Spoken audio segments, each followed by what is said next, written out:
Hey guys, it's Darius. Welcome back to InventBox, where the solution's right around the corner. In the last video we made a triangle with different colored vertices using a second attribute for color. We're going to go a little bit in a different direction this video, and by direction I mean transformations like rotation and scaling and translation. And we're also going to talk about matrices and how they apply to graphics programming. So generally speaking, a matrix is a vector of vectors or an array of arrays, a two-dimensional array. But mathematically, you can multiply a matrix by a vector as long as the matrix has the same number of rows as the vector does elements. And you can do some interesting things. Like, for example, if I create a matrix, which is really just an array of arrays, I'll make it one-dimensional for no reason because that'll save typing time, of like 1, 0, 0. It's worth putting the commas in if it's not gonna put red underline on it. I was thinking about just using spaces, but it's kind of a oh, let's see. Yeah, we're good so far. I'm not going to really be executing this code, so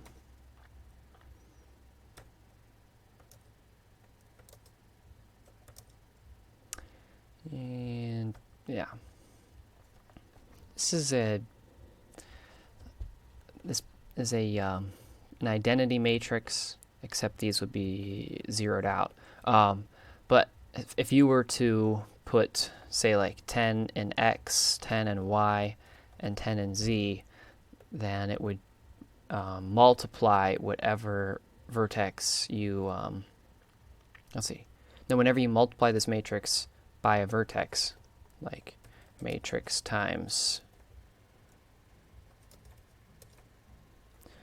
some vertex, it would translate the coordinates by 10, each one, because that's what we had. And I know it's probably confusing at this point, and like, first of all, honestly, this is not valid JavaScript.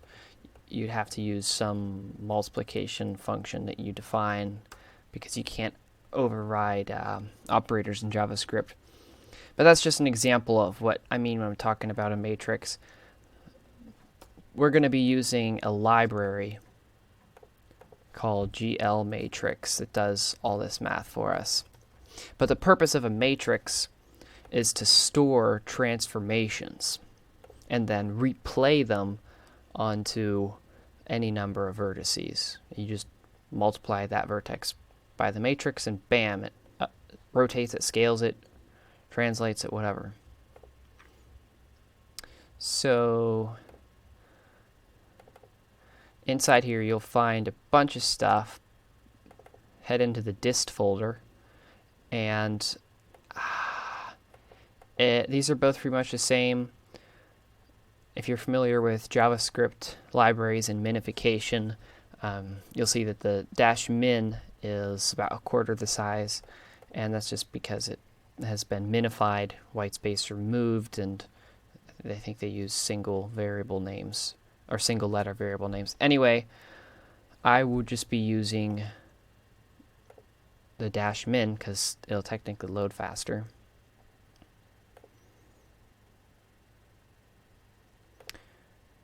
And I'd like to paste it in here, but I don't know if I can do that.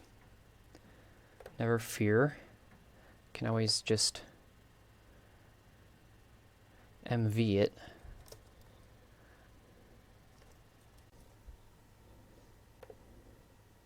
Oh, I just go ahead and put that guy in there. So yeah, no need to even bother about that. Just assume that it'll work. Of course, load it in.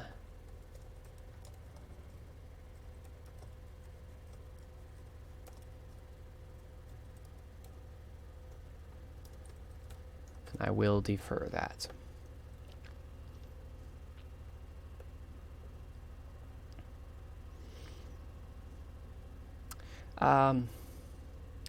Let's see, is there something else I want to do in here? No, but there is a change I wanted to show. I added a 1 pixel border so that we can see where the boundary of our canvas is. And that'll come important like whenever we start moving our triangle around. It might go off the screen, you know.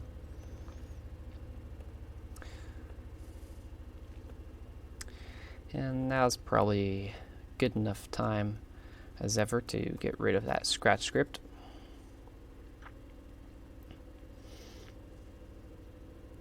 So I got to talk about this matrix library that we just imported a little bit. It uses, it doesn't use a namespace like GLMatrix dot anything. It actually creates a few different objects that you can work with directly. There's a mat4, which is a 4-dimensional or 4x4 matrix. There's like vector of 3, vector of 4 maybe, and vector of 2 probably. Mostly we'll be using mat4, and it also has quaternions, which store purely rotational or orientational information instead of all 3. So let's just go ahead and create a matrix, see what this looks like. And that's mat4.create. And if you're unsure about these commands, that GLMatrix.net has some decent documentation. It's very simple. It's just a list of all the methods. So the create creates a new identity matrix, and identity matrix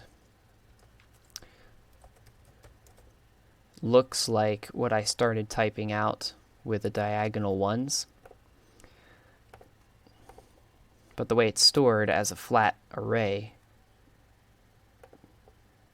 it's harder to see that, but there's a 1 there and a 1 there and a 1 there. You know, you get the idea. I think it's just stored that way for speed. This library is highly optimized. So let's say we wanted to just apply a translation to this thing. It has a built-in function called translate. And the matrix that it returned is just an array, so it's not, the translate method is not on the matrix itself, it's on the mat4 object. The first argument is actually out, meaning like the output, which is kind of weird, but remember that in JavaScript, whenever you assign one variable to an object, it actually creates a reference. You know, it's not a deep copy. So matrix is a reference to this array that we created. And in fact, we could make another matrix and pass that in. Pass in a empty matrix as the result. Pass in a also empty matrix as the input, and then apply an XYZ translation to it. Okay, so 2, 5, and 1. And then it will return result, which you don't have to use the return value because it's stored here. Now what you could do, so I like to do this, pass in the output as just a new matrix. There you go. and it will modify this identity matrix by translating this matrix by that amount and returning it. Wow. So then you could, in theory, translate this thing again. And this time we would be passing in result, and we could create a result 2. Or you could apply the second translation to the first matrix by setting matrix as the input and the output. So that input, that's pretty much the same thing as saying like x equals x plus 2. We do this in JavaScript all the time. It's just usually not with as function arguments. Anyway,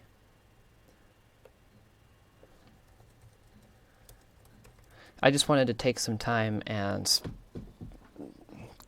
go over the API a little bit, because it's definitely different than what you're used to. So see what this double translated matrix looks like. Let's say -1, -3, and 0.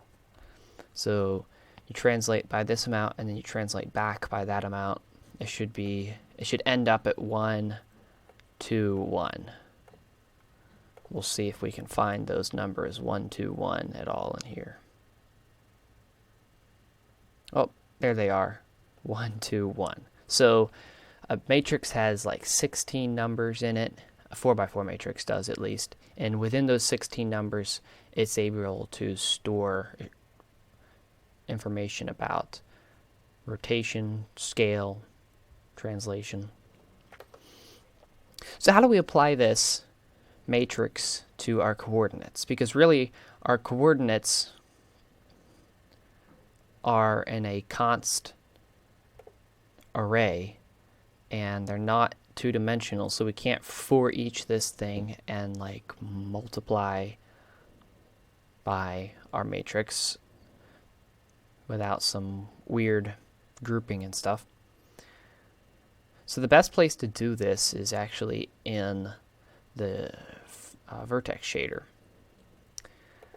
But we don't want to pass it in as an attribute, obviously, because that's a ton of extra data.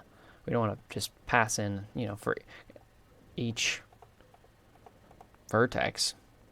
So instead what we do is create a uniform. Now I talked about uniforms, maybe I talked about uniforms in the second video, but they're essentially global variables that will have the same value in the CPU and the GPU, or in the shader program and the JavaScript. So we define or declare a uniform, give it a type. This is not a vector, it's a matrix. And let's see, let's just call it matrix. Fair enough. Now in the GL shading language, because it was invented for graphics processing, you can simply multiply a 4-component vector by a 4x4 matrix, but you got to do it in this order, okay? The order of matrix multiplication, stuff like that, actually really matters. When you're just multiplying numbers, it don't matter at all. Matrices, vectors, stuff like that, it matters a bunch. So now we need to feed in some value into this uniform. And just like the attributes, we can do that with gl.getUniformLocation. However, strangely enough, you got to do it after you've linked the program and used the program. And I will do, I could do matrix location, but then that will confuse my attributes with my uniforms, and I don't really want to do that. See what I'm saying? The uniform naming looks just like the attribute naming. So what a lot of people will do, or what I want to do,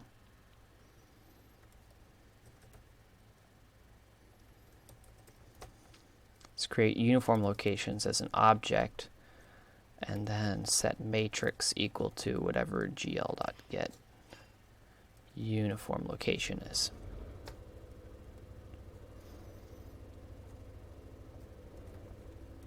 And it works the same way as getAttrib location.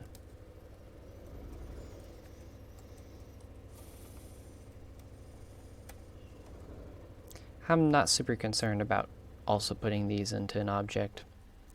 This is good enough for me now.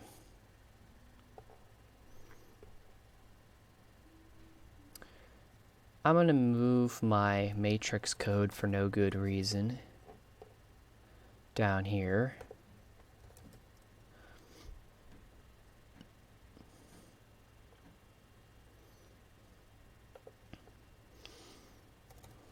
And then, all right, so we got the location. We have the data we want to put in it. So the final thing is to run gl.uniform, except there's a whole bunch of different versions of the uniform function, one for like every possible type.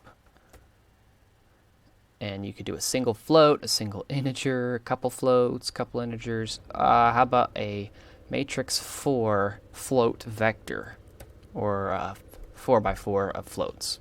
That's what we want. First, give it the location, which is now not uniform locations dot matrix. Transpose. Transposing a matrix is whenever you flip the columns and rows, so that the you write the columns as if they were rows, and you write the rows as if they were columns. We really don't want to do that right now. And then the value is just matrix. So there's a pretty good chance that our triangle will disappear off the screen when we run this. Oh, fun. So let's adjust our translations so that they don't take that thing out of the... Because remember, the clip space in WebGL, the screen space goes from -1 to 1.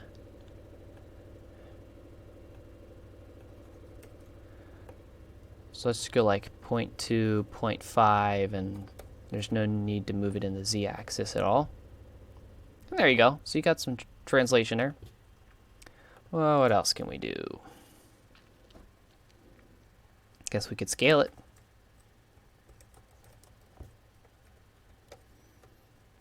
And we're just going to use matrix as the output, use matrix as the input, and then scale is also a vector with 3 components.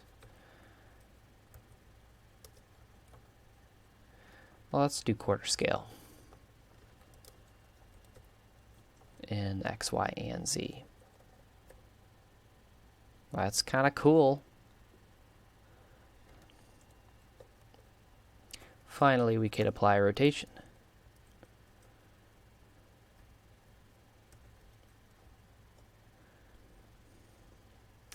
And I'm going to tell it to rotate across the z-axis. You could just say rotate, matrix, matrix, and then the angle, and then the axis, or maybe the axis, then the angle. I don't remember. You could specify an axis, but I'm going to rotate across the z, because remember the z is pointing towards us. You rotate around that axis, it'll flip upside down or something. And then we just want an angle in radians. Math.pi over 2 will be a 90-degree rotation.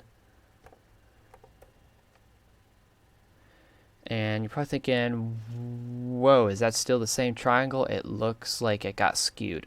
Well, it kind of did, but remember that our screen goes from -1 to 1 and also -1 to 1, even though they're different lengths.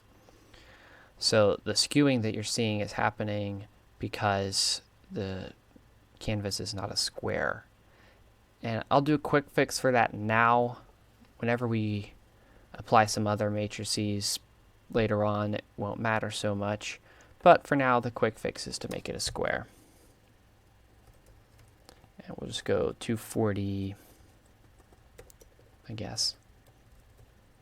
240 is pretty small. I should probably make it bigger, but I guess that's good enough. The console's kind of getting in the way.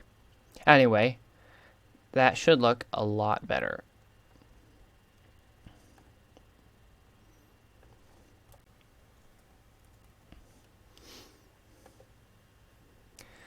So there's something we gotta talk about, though. I said that this the multiplication order matters, and it also matters the order that you run these functions in, because ultimately they are applying multiplications to this matrix guy. So what would happen if instead of translating, scaling, and then rotating, if we say scaled first before translating? What would that do? Well, it turns out it's going to scale the coordinates system, kind of.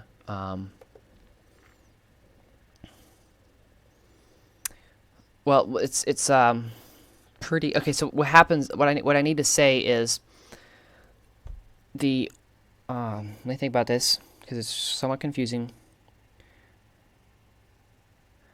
The transformations applied to the matrix are replayed onto the vertex in the reverse order.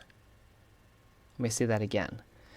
The transformations applied to the matrix are replayed onto the vertex in the reverse order that they were defined in the code. Okay, so looking at this, you would say that in order to put this triangle in the position that it's at, almost at the center but not quite, is rotate it about 90 degrees. Then you scale, or sorry, next is translate. Then you translate the triangle to where it was, which is way out here. And then you scale everything down, which in turn also scales the translation that you did and kind of shrinks it back a little bit. Okay? So that is kind of weird, and usually what you do, and make sure that you do your rotations and scales first before you translate, because translations get scaled if you apply the scale after you do the translation. Except it's apply the scale before you do the translation because it's in reverse. Okay, so you scaled first would be a problem.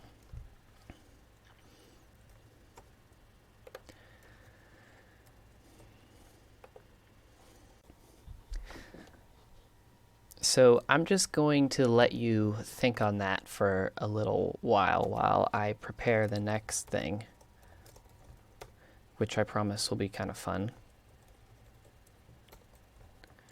That's right, we're doing animation. At this point, it's really easy to animate because we have a way to apply transformations. So in our animate function, we don't need to create the matrix. That can happen anytime before. And we could translate and scale in our animation, but we'll just do that before. See what happens when we rotate this thing.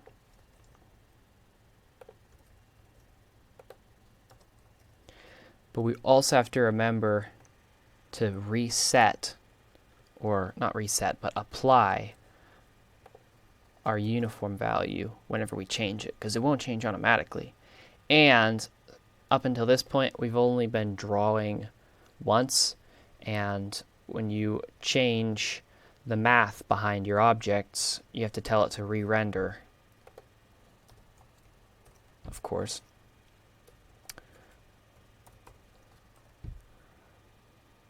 Oh, and let's, instead of doing math.pi/2, we'll divide by like 70.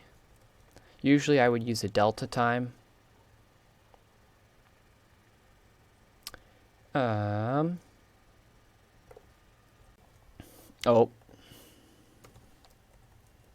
I always forget that for some reason. You have to actually call the function. Ain't gonna call itself. Alright, there we go.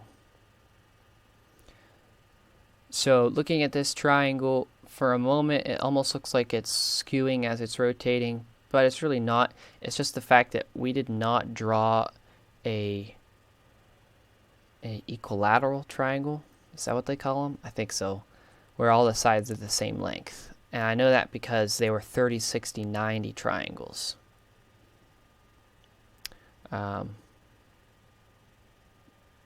Or two 30, 60, 90s put together or something like that. And we could adjust our y coordinate. I think it would be 0.707. And now the center of rotation might be a little off, but you know, whatever. Okay. Enough fussing with that, right?